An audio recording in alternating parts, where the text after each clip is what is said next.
Folks, the Wisconsin Chamber Orchestra's got a treat for you. On February 16th at 7:30 p.m., Canadian pianist Stuart Goodyear returns. One of the best of his generation, Goodyear will perform Mozart's Piano Concerto No. 27 in B-flat. The evening opens with Christopher Blake's Night Journey to Pawarenga and closes on Stravinsky's masterwork, Pulcinella Suite. Get your tickets now at overture.org/WCO. Today on CityCast Madison.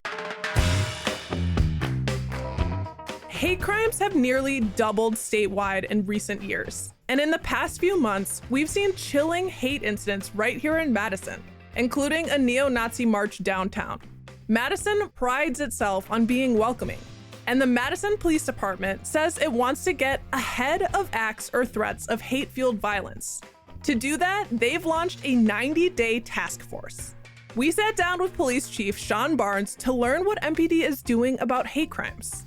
It's Monday, February 12th. I'm Bianca Martin, and here's what Madison's talking about.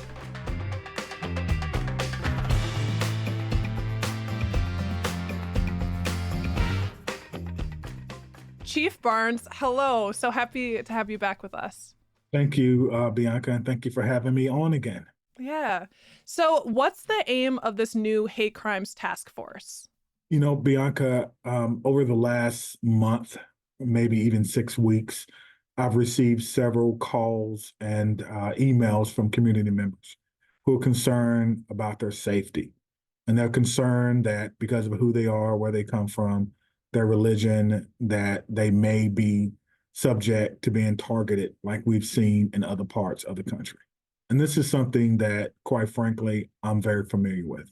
As you know, I grew up in the rural South, and when I lived with my grandmother in a basically old farmhouse, she had one rule at night. The shades had to be down and the curtains had to be drawn.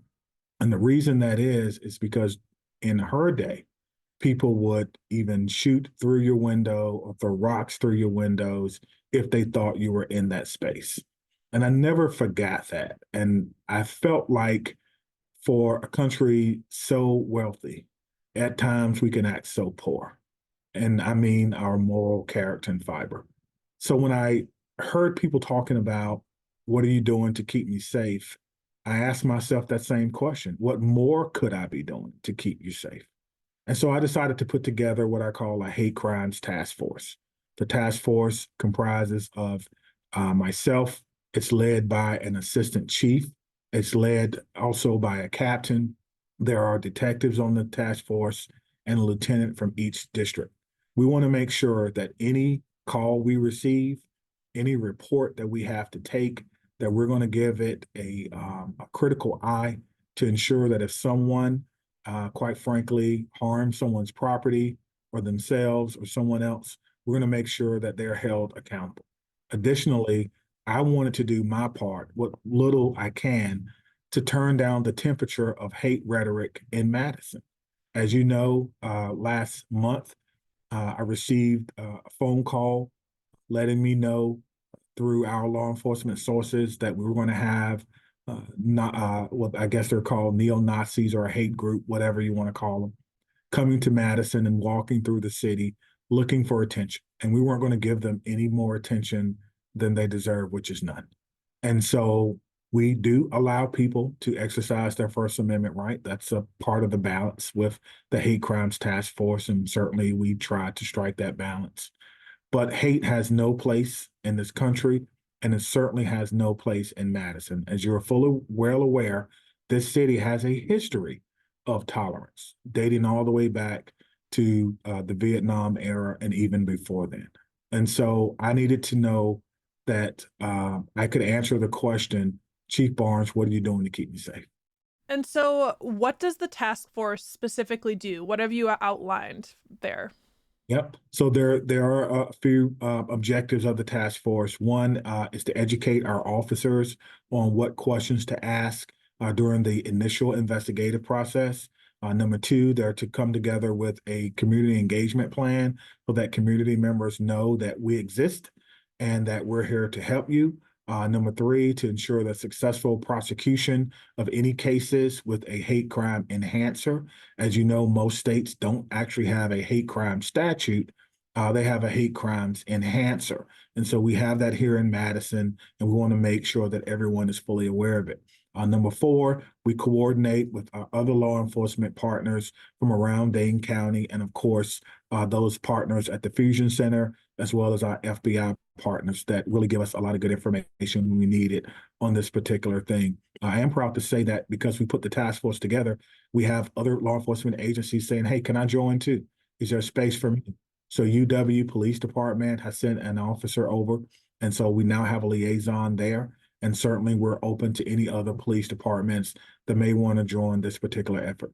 Yeah. Do you know, are there any other task force like this in the state? Or is this really, would people be looking to Madison as kind of a leader there? Yeah, I've received media requests from Milwaukee and Green Bay and other places that are radio. And so it appears to me that this is something new for Madison. I'm not suggesting that we have a problem in this enormity, but I am suggesting that policing should be proactive, and we have to do everything we can to cool the temperature in the room. Yeah. And have there been more local reports of hate crimes recently? Yeah, it's a tough question to answer because most of these crimes are never reported. If someone vandalizes someone else's car or they put something on someone's car, if it can easily be wiped away and moved on, sometimes community members don't let us know. And it's really difficult sometimes to measure what we are unaware of. And this is one of those instances.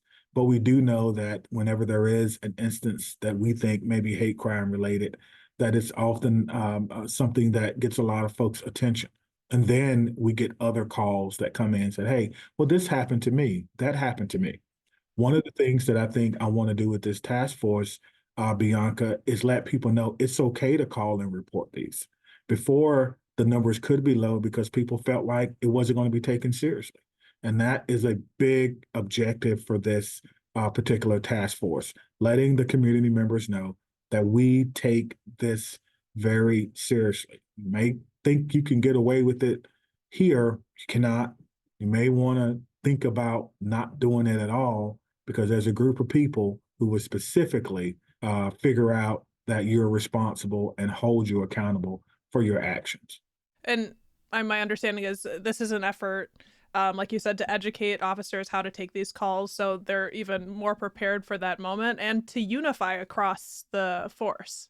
Absolutely. To unify across the force, we have a very diverse police department here. We have police officers who are Jewish, police officers who are Muslim. We have police officers from all over the world working here in Madison. And even these officers have fully supported this effort.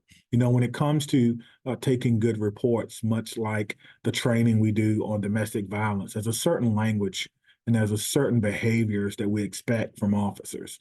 And we want to work to see how best we can train officers when they're going on these calls, when they're taking calls about vandalism, or, hey, I'm worried about my neighbor. He or she has been acting a little, interesting. We can ask those questions. What does that mean? What have you seen? And we also have a criminal intelligence unit here that can kind of look at some of those behaviors and assess if we have to. If we have to go to the Fusion Center, we have to go to the FBI and say, hey, can you do an assessment for us of this particular person? And they'll look at open source data, they'll look at Facebook posts and things of that nature. I was in Washington, D.C. Last year, probably around October, and I remember taking a course at the FBI Academy in Quantico, and they were talking about the warning signs of someone before they commit a mass shooting or before they commit an act of mass violence. And one of those warning signs is like a manifesto or a statement of declaration. And they were giving us some examples of where they found these declarations, some in writing, but some actually on social media. So one of the things that we want to tell people, if you see something on social media that disturbs you, if you can save it, fine. But if you can't, we understand. We can still probably get that. But we want to make sure that we know about it because there is a process that our federal partners have of assessing individuals to make sure that they're just expressing their First Amendment right. There's nothing wrong with that, even if you don't agree with the message. But when that is a indicator of something to come, when that's an indicator of something that could be violent, we want to make sure that we can prevent that. And by unifying the force across the districts, you would be also be able to track patterns or any like links across the area. Yeah, absolutely. Sometimes people are connected. Sometimes it is very unfortunate, but people are easily influenced. And so if there's an influencer out there who are talking to young people, who are talking to people who are loners or particularly vulnerable for whatever reason, you may be hurting. You may have had something happen in your life, and now that's the anniversary, and it's triggering to you. The number to call is CARES. You call our CARES team, or you call our mental health professionals, or you call 911. But sometimes these people are targeted and they are influenced to do things in communities all around the country, and we've seen that.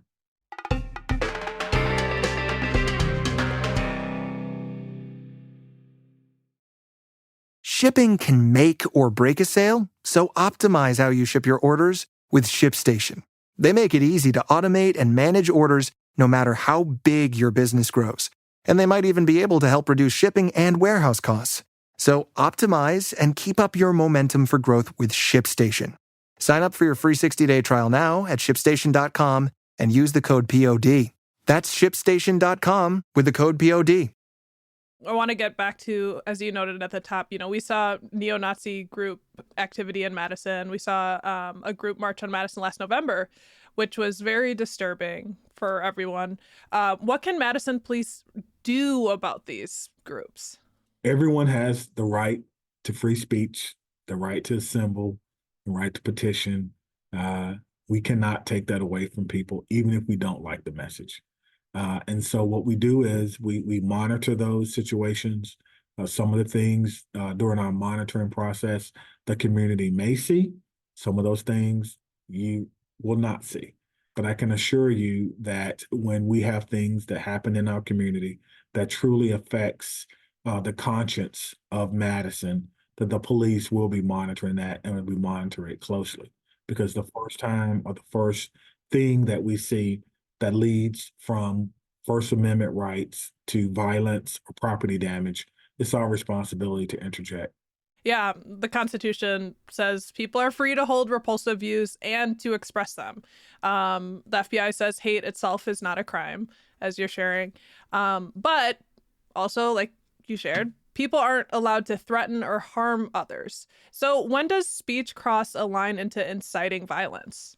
Yeah, that's a good question. And when that happens, Bianca, we have to make that decision immediately. So it is incumbent on the judgment of our officers, which is one of the things that the hate crime group is going to do. They'll help author a brief with the help of our legal team so that officers know when to interject. But think of it this way: once you interject, if you're right or if you're wrong, it'll probably take a court a year or so to decide. We have to decide right then and there, right? So that's the difference between sometimes policing and the legal profession. The legal profession gets the benefit of reviewing case precedent. They get the benefit of hindsight. They get the benefit of having a legal expertise and consulting with legal expertise. We have to make the decision right then on the spot, and sometimes it could be done within a matter of seconds. But we do the best thing that we can, do the best that we can. But it's important that we do err on the side of First Amendment first. That's a part of what we call our Madison method. Okay. So, I'm thinking last summer, there was a report of one neo-Nazi carrying a rifle in the march in Watertown. Would that count? Like if someone is carrying in terms of threatening life? Yeah, so we are in an open carry state. I think we saw that in Kenosha. There was a case in Kenosha. I can't remember the young man's name who was tried. I think he actually discharged that weapon, but initially he was walking through the town with that weapon. Is this Rittenhouse? I believe so. That's correct. I believe so. And so you have to think about that as well. So now we're on to the Second Amendment. right? Right. Yeah. Yeah. Well, so what about people who make death threats? Could they be arrested for disorderly conduct at the very least? So when you're threatening someone, we need a victim, and we need the person to believe reasonably that you intend to carry out that threat. Then it is a threat. And if you don't believe it, if you're not in fear of that threat, it's actually not a threat. And so we have to have a victim before we can make any type of charge similar to that. Yeah, this is really complex. And so I did want to ask, how do you approach handling groups like this personally? Because some people say, these folks are looking for attention. Engaging with them rewards them in a way. And some folks say, ignore them at your own risk. Ignoring them doesn't make them go away. What's your take? Yeah, we remain neutral in any exercise of the First Amendment, no matter what it may be. So the same approach we would make for them, we would make for Black Lives Matter protests. We'd make for protests around Roe v. Wade. We'd make for any other type of protests that there may be. And that is that we monitor it to ensure the safety of everyone, and so that whoever is exercising their First Amendment right, they can do that peacefully. Yeah. And I believe your department did issue a statement, though, distancing yourself from the hate speech that was being made, but you're not going to take, criminal action. Yeah. Yeah, no, we're not gonna go to them and say, hey, who's in charge here? Don't like what you're saying. But when it comes to hate, I think we're all in agreement that, you shouldn't have to say it, but I wanted to make sure that our community was clear on where I stand as a department leader, and that I don't believe that that's appropriate. Yeah. Some people might say, what about the Black Lives Matter protests? There were tear gas thrown downtown. Yeah, but that happened after a series of incidents. We don't just throw tear gas. I think people know that. They won't see the whole incident, but they'll see that part of it. But the truth of the matter is, there's always warnings. There's always a reason. There's always property damage or damage, I would say, to persons. In one incident, there was a fire attempting to be started in a building that appeared to be vacant, but the truth is there were apartments on the top of it. Now, the protesters don't know that at the time, and so they're moving forward in an area that, quite frankly, would have been dangerous for everyone, including them. And so you have to move them back. And that was a method that was deployed after significant warnings were given. Now we're getting better at the way we give warnings. We purchased some equipment that is clearer, that is louder, that has a pre-recorded message on it, so that it's clear and that when you hear it, you understand it and you know what it is, so that we can move people, so that we don't have to use tear gas. But I don't see in my opinion, I don't see a connection between Black Lives Matter and neo-Nazis. Right. I could hear someone having that reaction there. But you're talking about this hate task force, that you want to be proactive. That's the step, because you're getting these calls in. What are you thinking about around prevention of hate crimes? Is the MPD doing anything there? Yeah, I mean, it's very difficult to prevent someone's, intentions, because they're not readily apparent to you. But when it comes to hate crimes, obviously, again, it's the act, right? So you can hate all you want. That's not illegal, right? And so what we're trying to do is we're trying to prevent damage to people and damage to property. And the same way we prevent that on a Saturday night at downtown State Street is the same way we'll do it with this particular incident. We'll look for clues, we'll look for warning signs, and we'll do early intervention work when appropriate. How can we prevent folks from getting sucked into hate groups? We talked a little bit about some of the warning signs. Like, what's the thinking there? Yeah, I think we all have to learn to manage our emotions. We all have to learn to seek help when we need it. And we all have to be vulnerable enough to talk to someone, and to talk to someone positive about what we're feeling on the inside. One of the things that I'm certainly proud of is that we have a very a giving city. We have mental health services that are available in the city at no cost to our community members. Our nonprofit sector is one of the best nonprofit sectors in the entire country. In our city of 273,000 people, we have 3,500 nonprofits, 5% of which have a budget of over $1 million. I'm certain that in that number, there's a group that will be more than willing to provide mental health services for people who are experiencing it. Remember, anger is a symptom of something greater. And so if you can get to what something greater is, you can prevent the anger. Yeah, it's typically masking hurt, right? Yeah, and people who are hurt, what do? They hurt other people. I think we've always known that. And, it's probably one of the greatest slogans I think someone ever came up with, because it just makes you stop and think about that, especially if you're the person who is thinking about hurting someone else, or you want to say something to hurt someone else, or you want to say something that's going to cause someone else to have a bad feeling about themselves. Why are you doing that? Where's your pain lie? And let's fix it. So what can folks expect if they report a hate crime to MPD? Well, they can expect a level of procedural justice that we haven't done before. You can expect that the officer will be explaining to you what next steps are. That includes sending that report, which will now be typed as a priority report. I didn't mention that earlier, but every time we do a report based on the category, it goes in the system, in a timely manner. So, if your mailbox was stolen as compared to a shooting, we're probably going to process the shooting report before the mailbox, right? Not that your mailbox isn't important, because someone will send me emails and say, I love my mailbox. And I'm glad you do. But my point is, we have now prioritized any report where we think there may be a hate crime enhancer. So that report will be in the hands of a detective lieutenant, within 24 to 48 hours. And then that report will also be reviewed by the Hate Crimes Task Force. So they meet bi-weekly, they bring those reports in together, and they all read and they go through them and they think about ways that they could help. And if they think that there's someone that needs to be held accountable, we move to do that. Well, Chief, do you have any last words for folks who are listening? I mean, this has been really, really fascinating, this update. Yeah, I would just simply say that, part of my role and my responsibility is to be proactive when it comes to crime and disorder.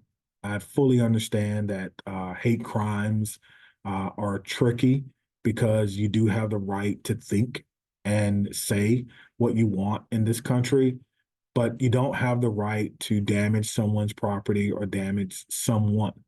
You don't have the right to threaten or intimidate someone to where they believe that their life is in danger. I encourage everyone to seek professional help if you're dealing with anger, if you're dealing with sadness, if you're dealing with something that you think was brought on by the presence of another person. And understand that our department is here as a help for the community. We're not the full range of public safety in the city, but we are usually the first ones to identify a problem.